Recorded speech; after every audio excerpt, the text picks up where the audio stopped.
চামড়ার মুখ দিয়ে কালিমা বলে ফেলা যায়, চামড়ার মুখ দিয়ে রব্বি আল্লাহ বলা যাবে, কিন্তু এই মুখের বলা দিয়ে কবরের মধ্যে পার পাওয়া যাবে না। কবরের মধ্যে রব্বি আল্লাহ, আমার রব আল্লাহ, এই কথা বলার জন্য ব্যাকগ্রাউন্ডে রবের চর্চা থাকতে হবে। কি থাকতে হবে? ব্যাকগ্রাউন্ড লাইফের মধ্যে, দুনিয়ার জীবনে রবের চর্চা থাকতে হবে। রব্বি আল্লাহ দুই শব্দের জবাব প্রশ্ন দিয়ে আর পরীক্ষা হয় না। ওই প্রশ্ন বাদ হয়ে যায়, ওই প্রশ্ন ব্যাড হয়ে যায়, ওই প্রশ্ন দিয়ে পরীক্ষা হয় না। কিন্তু আল্লাহ রাব্বুল আলামিন কবরের মধ্যে 3 প্রশ্নের পরীক্ষা, 3 কোশ্চেনের এক্সাম। আবার প্রশ্নগুলো শর্ট এবং সহজ। আবার এই প্রশ্ন পরীক্ষার হলে যাওয়ার হাজার হাজার বছর আগে ফাঁস করে দিয়েছে। এরপরেও প্রশ্ন সহজ হওয়া সত্ত্বেও অসংখ্য মানুষ এই প্রশ্নের জবাব দিতে পারবে না। কারণ এই প্রশ্ন, দুনিয়ার প্রশ্নের জবাব দেয় ব্রেন দিয়ে, মুখস্থ শক্তি দিয়ে। কবরের প্রশ্নের জবাব ব্রেন দিয়ে, মুখস্থ শক্তি দিয়ে দিবে না। কবরের প্রশ্নের জবাব দিতে হবে আমলের মাধ্যমে।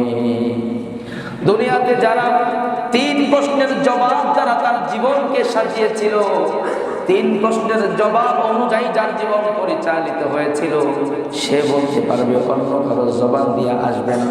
অন্য কারো জবান দিয়া, চামড়ার মুখ দিয়ে অনেক কিছু বলে ফেলা যায়, মানলেও বলা যায়, না মানলেও বলা যায়, কিন্তু ওখানে চামড়ার মুখ কাজ করবে না।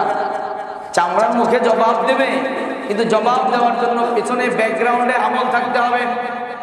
দুনিয়াতে অনেক বেঈমানরাও বিপদে পড়লে আল্লাহ বলে ফেলে। কি বলেন? লঞ্চে যাচ্ছে, তুফান শুরু হয়েছে, আগে রাম রাম অনেক কিছু, কিন্তু যখনই না তুফান শুরু হলো, সঙ্গে সঙ্গে কি শুরু হয়ে গেল? আল্লাহ আল্লাহ শুরু হয়ে গেল। মুশরিকও বিপদে পড়লে আল্লাহ বলে, মুশরিকরাও বিপদে পড়লে মাঝে মাঝে কালিমা বলে ফেলে। আমরা শুনছি অনেক আগের ঘটনা, হ্যাঁ, স্বাধীনতা যুদ্ধের সময় পাক ফৌজ এরা ওই ধৈরা মানুষকে ধৈরা জিজ্ঞাসা করতে, আবে তো হিন্দি হিয়া মুসলমান, তো যদি মুসলমান হতো তাহলে নাকি ছেড়ে দিত। আমি তো জানি না, ওই সময় ছিলাম না, শুনছি মুরব্বীদের থেকে, अगर मुस्लिम होते तो छोड़ दो, साले को छोड़ दो। और यदि हिंदू है, ये मलऊन है, इसको पकड़ो, इसको साइज करो। तो हिंदू बोले हैं कलेमा बतलाओ, कलेमा बताओ। तो एक हिंदू एक तरह दौड़ से धैर्य बोलते से अबे तो हिंदू है मुसलमान है।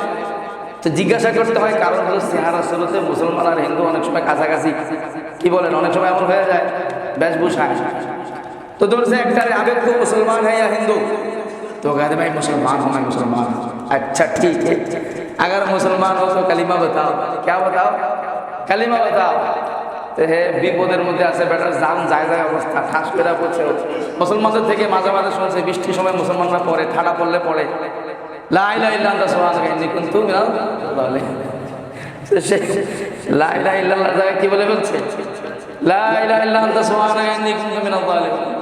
ও সাহাবে, ये तो मुसीबत का कलिमा है, ये तो इस्लाम का कलिमा नहीं है, ये तो विपদের कलिमा, ये तो इस्लामेर कलिमा নয়। পরে ভাই ভাই थोड़ा ही कम मुसीबत में हो, अरे আমিও তো অনেক বড় বিপদে আছি। তো চামড়ার মুখ দিয়ে কালিমা বলে ফেলা যায়, চামড়ার মুখ দিয়ে রব্বি আল্লাহ বলা যাবে, কিন্তু এই মুখের বলা দিয়ে কবরের মধ্যে পার পাওয়া যাবে না। কবরের মধ্যে রব্বি আল্লাহ, আমার রব আল্লাহ, এই কথা বলার জন্য ব্যাকগ্রাউন্ডে রবের চর্চা থাকতে হবে। কি থাকতে হবে? ব্যাকগ্রাউন্ড লাইফের মধ্যে, দুনিয়ার জীবনে রবের চর্চা থাকতে হবে। রব্বি আল্লাহ দুই শব্দের জবাব, এই জবাব কারা দিতে পারবে? দুনিয়াতে যারা রবের চর্চা করেছে। রবের চর্চা কোথায় হতো? রবের চর্চা নামাজের মধ্যে হয়েছিল। দুনিয়াতে যারা 5 ওয়াক্ত নামাজি ছিল, প্রত্যেক রাকাতে রাকাতে তারা রবের স্বীকারোক্তি দিয়েছে। নামাজে একজন আল্লাহর বান্দা দাঁড়ায় যায়, আল্লাহু আকবার বলে দাঁড়ায়, সানা পড়ে, আউযু বিল্লাহ পড়ে, বিসমিল্লাহ পড়ে, সূরা ফাতিহা পড়ে, দাঁড়ানো অবস্থায় নামাজ শুরু করে আলহামদুলিল্লাহি রাব্বিল আলামিন। রব আছে না নাই? সূরা ফাতিহার প্রথম আয়াতের মধ্যে রবের আলোচনা, প্রত্যেক রাকাতে দাঁড়ানো অবস্থায় রবের স্বীকারোক্তি দিয়েছিল। সমস্ত প্রশংসা ওই আল্লাহর জন্য, যিনি হলেন আমার রব, আপনার রব, সারা কায়নাতের রব। সূরা ফাতিহার প্রথম আয়াতের মধ্যে রবের স্বীকারোক্তি ছিল। এরপরে দাঁড়ানো থেকে রুকুতে গেল, আল্লাহু আকবার বলে রুকুতে যাওয়ার পরে রুকুর তাসবিহ পড়ে, সেখানে রব আছে না নাই? সুবহানা রাব্বিয়াল আযীম, সুবহানা রাব্বিয়াল আযীম, সুবহানা রাব্বিয়াল আযীম। তিনবার রবের স্বীকৃতি রুকুর মধ্যে গিয়া দিল। তিনবার, পাঁচবার অথবা সাতবার রুকু থেকে যখন দাঁড়ায় যায়, কওমার মধ্যে দাঁড়ায় সিজদায় যাবে, সিজদায় যাওয়ার আগে রুকু থেকে দাঁড়াইয়া কি বলে? রব্বানা লাকাল হামদ। আছে না নাই? সিজদায় যাওয়ার আগে দাঁড়ানো অবস্থায় রবের স্বীকৃতি দিলাম, আবার জমিনের মধ্যে লুটাইয়া পড়লাম, রবের কদমের উপরে সিজদায় লুটাইয়া পড়লাম, কুদরতি পায়ের উপরে যখন সিজদা দিলাম তখনও এটাই বলতেছি, সুবহানা রাব্বিয়াল আ'লা, সুবহানা রাব্বিয়াল আ'লা, সুবহানা রাব্বিয়াল আ'লা। সুতরাং নামাজ শুরু করার পরে সূরা ফাতিহার মধ্যে দাঁড়ানো অবস্থায় প্রথমে রবের স্বীকারোক্তি দিলাম, সিজদা রুকুতে যাওয়ার পরে রবের স্বীকারোক্তি দিলাম, রুকু থেকে মাথাটা সোজা করে রবের স্বীকারোক্তি দিলাম, আবার সিজদায় যখন চলে গেলাম সেখানেও রবের স্বীকারোক্তি দিলাম।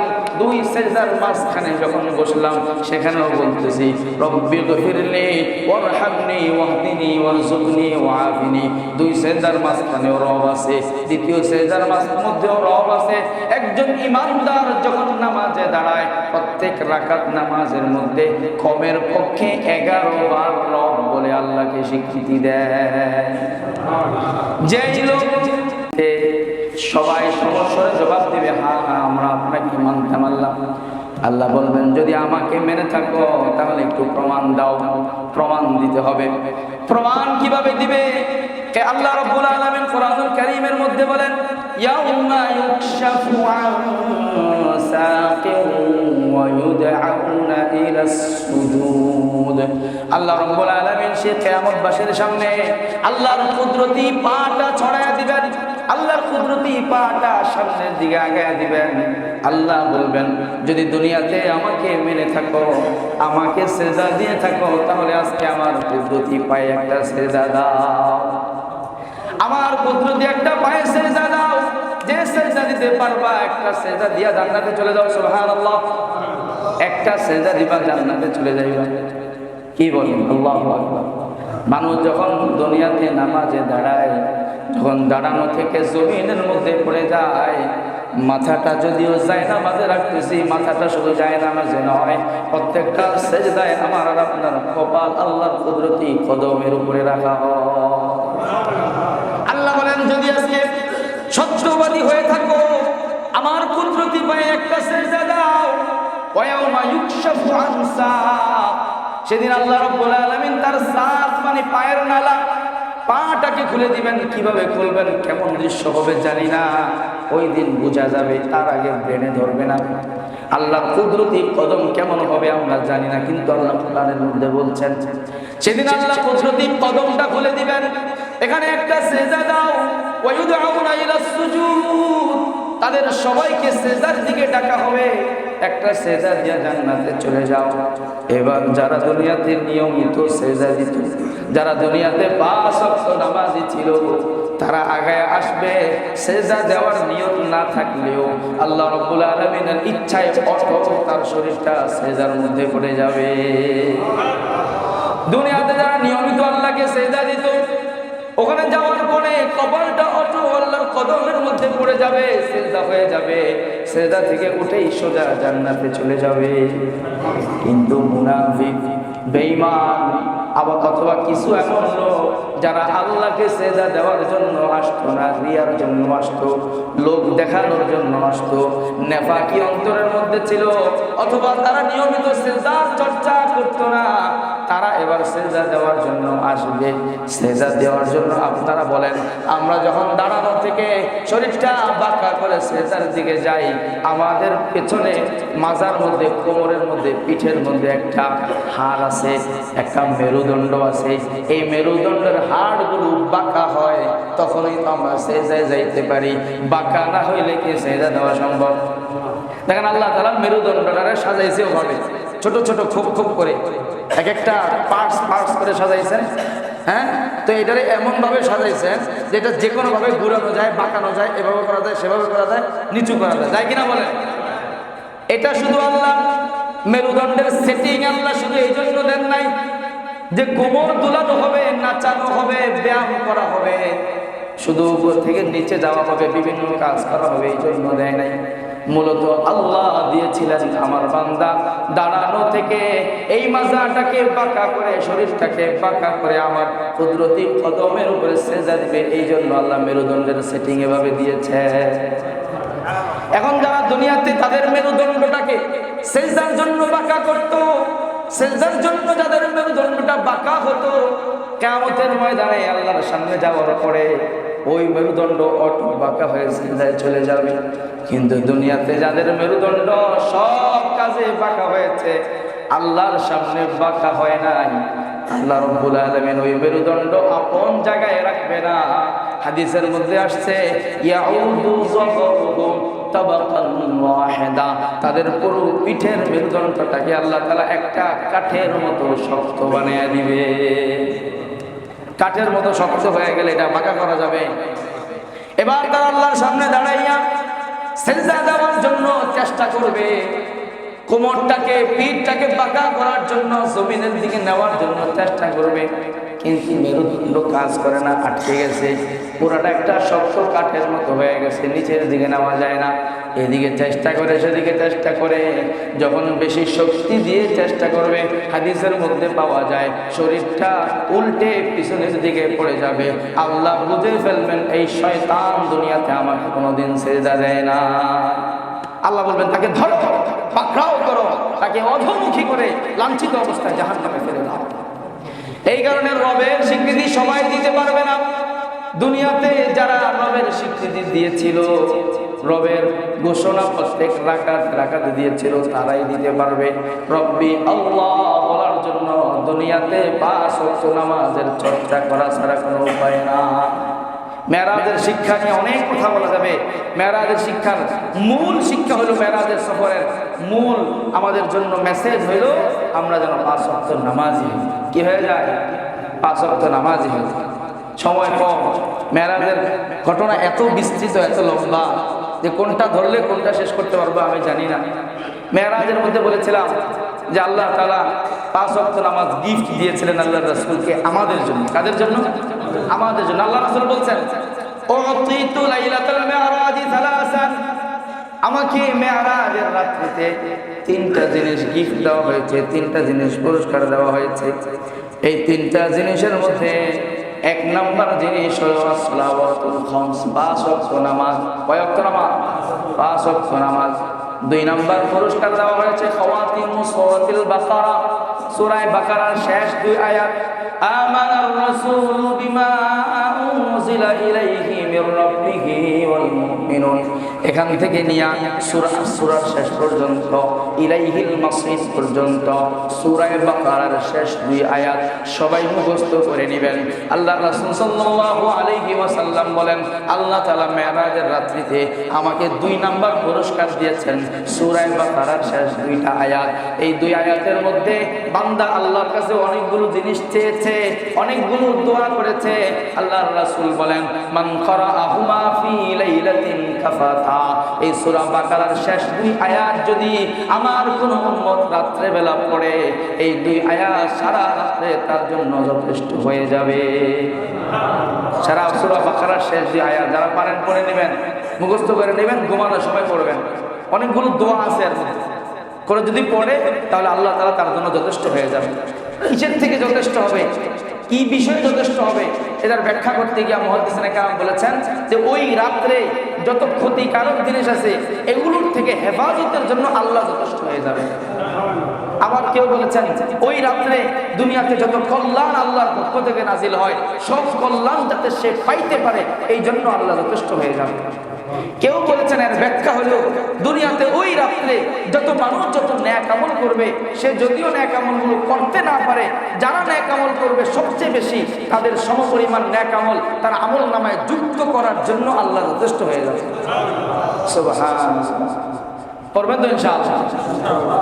মেরাজের রাত্রিতে আল্লাহ তাআলা আল্লাহর রাসূলকে কয়টা পুরস্কার দিয়েছেন? 3টা পুরস্কার দিয়েছেন। 1 নাম্বার পুরস্কার হলো 5 ওয়াক্ত নামাজ, 2 নাম্বার পুরস্কার হলো সূরা বাকারার শেষ 2 আয়াত, 3 নাম্বার পুরস্কার আল্লাহ তাআলা আল্লাহর রাসূলকে বলে দিয়েছেন ও আইয়ুগফারা লিউম্মতি মান লাম ইউশরিক বিল্লাহ, আমার উম্মতের মধ্যে কেউ যদি আল্লাহর সাথে কাউকে শরীক না করে, ঈমান যদি তার ভঙ্গ না হয়, ঈমান যদি তার হাতছাড়া না হয়ে যায়, যদি শিরকের গুনাহ থেকে মুক্ত হয়ে আল্লাহর দরবারে কেউ পৌঁছে যায়, আমি নবী মুহাম্মদের বরকতে, আমি নবী মুহাম্মদের মারফতে আল্লাহ রাব্বুল আলামিন আমার ওই উম্মতকে ক্ষমা করে অবশ্যই একদিন না একদিন জান্নাতে দিয়ে দিবে। কি না থাকতে হবে? শিরক না থাকতে হবে। কি না থাকতে হবে? এই 3টা পুরস্কার দিয়েছেন মেরাজের রাতে। 3 পুরস্কারের মধ্যে প্রথম পুরস্কার ছিল 5 ওয়াক্ত নামাজ। এখন আসেন 5 ওয়াক্ত নামাজ। আল্লাহ রাব্বুল আলামিন প্রথমে আল্লাহর রাসূলকে 50 ওয়াক্ত নামাজ দিলেন। 5 ওয়াক্ত নামাজ দেন নাই, কয় ওয়াক্ত নামাজ দিয়েছেন? 50 ওয়াক্ত নামাজ দিয়েছেন। 50 ওয়াক্ত নামাজ নিয়ে আল্লাহর রাসূল দুনিয়ার দিকে চলে আসতেছেন। 6 নম্বর আকাশে যখন আসলেন, 7 আকাশে 7 জন নবী ছিলেন। 6 নম্বর আকাশে মুসা আলাইহিস সালাতু ওয়াস সালাম ছিলেন। মুসা আলাইহিস সালাতু ওয়াস সালাম সাথে সাক্ষাৎ হয়ে যায়। নবী মুসা জিজ্ঞাসা করেন, ও ভাই মুহাম্মদ, আল্লাহর দরবারে গিয়েছিলেন, অবশ্যই কিছু না কিছু হাদিয়া নিয়ে আসছেন, বলেন আপনার উম্মতের জন্য আল্লাহ কি হাদিয়া দিয়েছে? নবী জবাব দেয়, আল্লাহ রাব্বুল আলামিন আমার উম্মতের জন্য 50 ওয়াক্ত নামাজের হাদিয়া দিয়েছে। কয় ওয়াক্ত? খাইছে রে 50 ওয়াক্ত নামাজ। হ্যাঁ, 5 ওয়াক্তই পড়ে না, দিছে কয় ওয়াক্ত? আচ্ছা, 50 ওয়াক্ত দিলে ব্যবসা বাণিজ্য, চাকরি বাকরি, বিয়ে শাদীর কোনো রাস্তা ছিল? বলেন, সুযোগ ছিল কোনো? আচ্ছা, আল্লাহ যদি 50 ওয়াক্তই আমাদের উপর অবধারিত করে দিতেন, কোনো প্রশ্ন করার সুযোগ ছিল? বানাইছেন কে? আল্লাহ। আল্লাহ বানিয়েছেন, সময় আল্লাহ দিয়েছেন, রূহ আল্লাহ দিয়েছেন, হায়াত আল্লাহ দিয়েছেন, জমিনটা আল্লাহর, বসবাস করতেছি আল্লাহর রহমতে, শ্বাস প্রশ্বাস নিতেছি, সেই শ্বাস প্রশ্বাস অক্সিজেন আল্লাহ দিচ্ছেন, সব কিছু আল্লাহর। সুতরাং আমি যেভাবে বলি সেভাবেই চলতে হবে। 50 দিলাম না 100 দিলাম, প্রশ্ন করার সুযোগ নেই, তোমাকে মানতে হবে। আল্লাহ 50 দিলে অভিযোগ করার সুযোগ ছিল? 50 ওয়াক্ত নিয়ে চলে আসছেন। নবী মুসা বলে, ইন্না উম্মাতাকা লা তুতিকু যালিক। খাইছে, ও মুহাম্মদ কি করলেন? আপনার উম্মত 50 পারবে না। ইন্নী বালাউতু বনি ইসরাঈলা, আমি বনি ইসরাইলের পরীক্ষা নিয়ে আসছি। বনি ইসরাইলকে যা যা বলছি উল্টাটা করতো, আপনার উম্মত পারবে না। ফাযহাব ইলা রাব্বিকা ওয়াসালহু তাখফীফা, আল্লাহর কাছে ফিরে যান, ক্ষমায়া দিতে বলেন, পারবে না। এবার নবী মুহাম্মদ সাল্লাল্লাহু আলাইহি ওয়াসাল্লাম আল্লাহর কাছে যায়, গিয়ে দোয়া করে, আল্লাহুম্মা খাফফিফ আন উম্মতি, ও আল্লাহ আমার উম্মতের জন্য আপনি একটু হালকা করে দেন। ফাআতাহু খামসান, হাদিসের মধ্যে পাওয়া যায় আল্লাহ রাব্বুল আলামিন প্রথমবার দোয়ার পরে 5 ওয়াক্ত কমায়া দিলেন। 5 ওয়াক্ত কমানোর পরে নবী মুসার কাছে আসলে জিজ্ঞাসা করে, কতটা কমাইছেন? বলে 5 ওয়াক্ত কমিয়েছি। বলে 45 ওয়াক্ত আছে, পারবে না, আবার যান। 45 ওয়াক্ত পারবে না, আবার যান। আবার গেলেন, আবার দোয়া করলেন, আল্লাহুম্মা খাফফিফ আন উম্মতি, আয় আল্লাহ আমার উম্মতের জন্য হালকা করে দেন। আবার 5 ওয়াক্ত কমাইলেন, আবার আসছেন, বাকি থাকে 40 ওয়াক্ত। মুসা বলে, পারবে না, আবার যান। আল্লাহর রাসূল বলেন, ফামা জিলতু আখতালিফু বাইনা রাব্বি ওয়া বাইনা মুসা, আমি বারবার মুসা এবং আমার রবের মাঝখানে আসা যাওয়া করতে লাগলাম। ওয়া ফি কুল্লি যালিকা ইয়াহুতু আন্নী খামসান খামসা, প্রত্যেকবার আল্লাহ তাআলা আমার থেকে 5 ওয়াক্ত করে কমাইলেন। এমন করে আমি 9 বার আপ ডাউন করলাম, যাতায়াত করলাম। কয়বার? 9 বারে 5 ওয়াক্ত করে কমাইলে বাদ গেল কয় ওয়াক্ত? 5 9 45। 45 ওয়াক্ত নামাজ খুব হয়ে যায়, বাকি থাকে 5 ওয়াক্ত। 5 ওয়াক্ত নিয়ে যখন আসলাম, নবী মুসা জিজ্ঞাসা করেন, নবী মুহাম্মদ আর কত ওয়াক্ত বাকি? বলে, আর মাত্র 5 ওয়াক্ত বাকি আছে। ওই আমি জানি এটাও পারবে না। এটাও কারণ নবী মুহাম্মদ মুসা বাস্তবতার সম্মুখীন ছিলেন। উম্মত যে কত ঠেলা মার্কা হতে পারে উনি দেখে গেছেন। একদিকে বললে আরেক দিকে যায়, হ্যাঁ, সোজা বললে বাঁকা যায়, দাঁড়াইতে বললে হাঁটে, হাঁটতে বললে দাঁড়া। কি বলেন? উম্মত যে কত ঝামেলা করতে পারে উনি দেখে গেছেন। 5 ওয়াক্ত পারবে না। এখন উনি আমাদের মুসা আলাইহিস সালাতু ওয়াস সালাম এই উম্মতের বাহ্যিক অবস্থাটা অনুভব করতে পারছেন। বলেন আমাদের ব্যাপারে নবী মুসা যেই ধারণা করছেন খারাপ করছে বেশি, ধারণাটা বেশি খারাপ করছে। 5 ওয়াক্ত পারবে না, আমি জানি পারবে না, 5 ওয়াক্ত পারবে। এবার নবী মুহাম্মদ সাল্লাল্লাহু আলাইহি ওয়াসাল্লাম জবাব দেয়, ও ভাই মুসা, কতবার আমি আমার রবের কাছে গেলাম? 9 বার গেলাম, প্রত্যেকবার বাস করে ঘুমাইলেন। আর কত যাব? ইস্তাহিয়াইতু রব্বি, আমার লজ্জা হচ্ছে, আর যেতে পারবো না। এটা একটা বিষয়। 2 নম্বর বিষয় হলো 5 ওয়াক্ত নামাজ আল্লাহর পক্ষ থেকে দেওয়া একটা হাদিয়া। আমার উম্মতের জন্য আল্লাহ হাদিয়া হিসেবে 5 ওয়াক্ত নামাজ দিয়েছেন। আমার উম্মতের যখনই কোনো বিপদ হবে, যখনই কোনো মুসিবত হবে, এই নামাজের মাধ্যমে আমার উম্মত তাদের মুসিবতগুলো দূর করবে। আমার উম্মত নাফরমানি করবে, গুনাহ করবে, নামাজের মাধ্যমে তাদের গুনাহ আল্লাহ মুক্ত করবেন, পবিত্র করবেন। নামাজের মধ্যে আল্লাহ গুনাহ থেকে পবিত্রতার ব্যবস্থা রেখেছেন। আল্লাহর রাসূল বলেন, কোন বান্দা যদি 5 ওয়াক্ত নামাজ ফজর থেকে এশা পর্যন্ত আদায় করে, রুকু সিজদা এবং ওযু ঠিকমতো করে যদি আদায় করে, একটা শীতকালে গাছকে নাড়া দিয়ে বললেন, দেখো গাছের পাতাগুলো কিভাবে ঝরে যায়, সবগুলো পাতা ঝরে গেল। সালমান ফারসিকে আল্লাহর রাসূল বললেন, ও সালমান শুনে রাখো, আমার কোন উম্মত যদি নামাজের হক আদায় করে 5 ওয়াক্ত নামাজ পড়ে, শীতকালে গাছের পাতাগুলো যেমন পড়ে যায়, আমার উম্মতের দেহ থেকে গুনাহগুলো এভাবে ঝরে পড়ে যাবে।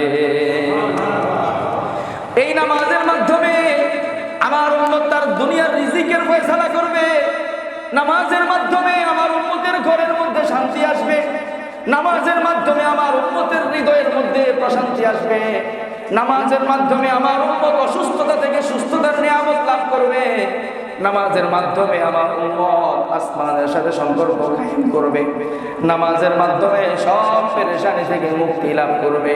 যদি এই নামাজের হাদিয়া না থাকে, উম্মত বিশাল বড় পুরস্কার থেকে বঞ্চিত হয়ে যাবে। নামাজ ছিল একটা হাতিয়ার আমাদের জন্য, সব সমস্যার সমাধানের জন্য নামাজ একটা বড় মাধ্যম ছিল। নামাজের মধ্যে আল্লাহ সব রেখে দিয়েছে। নামাজ তুমি আদায় করো, তুমি নামাজের দায়িত্ব গ্রহণ করো, তোমার রিজিকের দায়িত্ব আল্লাহ নিয়ে নেবেন। সুবহানাল্লাহ। তুমি নামাজের দায়িত্ব পালন করো, তোমার ফ্যামিলির দায়িত্ব আল্লাহ নেবেন। তুমি নামাজের জিম্মাদারি পালন করো, তোমার পেরেশানি থেকে মুক্তির দায়িত্ব আল্লাহ নেবেন। আল্লাহ বললেন, তাফাররাগ ইয়া ইবনা আদম তাফাররাগ লিইবাদাতি, ও বনি আদম তুমি নামাজের জন্য ফারেগ হও, তুমি ইবাদতের জন্য ফারেগ হও। ভাইরা আমার, দুনিয়ার কষ্টে জর্জরিত হয়ে দুনিয়ার বিভিন্ন পেরেশানির কারণে যারা নামাজে আসতে পারেন না, দোকানদারি ব্যবসা বাণিজ্যের কারণে যারা নামাজে আসতে পারেন না, শুনে রাখেন আল্লাহর কথা।